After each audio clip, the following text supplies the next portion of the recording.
وفهمت منها كل شيء مهميتش جي فهم كده فهم كده كل شيء. أعددت نفسك للصيف محمود بيجي هر حال ده يعني تاخو حاضر كريش هاوين محمود بيجي ولكن الملابس الخفيفة كثيرا لبلي إيشما حوجي بالسكن البر روجي جريك يعني زمان دريش البر روجي بسكن قبع ورقري قبع أو جيوكا جبايك ودرجة الحرارة العالية بعلم درجة جرمية بلند مش يديمات استقام هبو دريم هب مش خون نه ولا خوش ولا مربي هر خوش نه خوش آمد چشانات مربي دینی خواهر چه خوش میرون جاچه کلمه قرآنی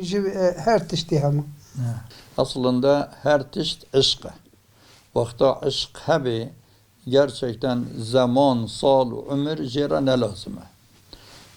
Az vakıfı geli carabime aslında kasıya saatim ve derece saatme ve derece 5-6 fakimine benzeri bir kitabı kiya fıkhı tamamen di meders dayava خوندنه خلاص کرنه الحمدلله و ابي هني هجي دوام دكيش بونا زانينا عربي عربچه نهاجي ام هر شيف بشتي مغربي ام درس تفسير دخوينن هم تجويد اوي هم دا تفسير اوي ام جوارا دبيجن الحمدلله هميجي يدوي ياشي و ياشي سر بنجيرنا elhamdülillah devam dike.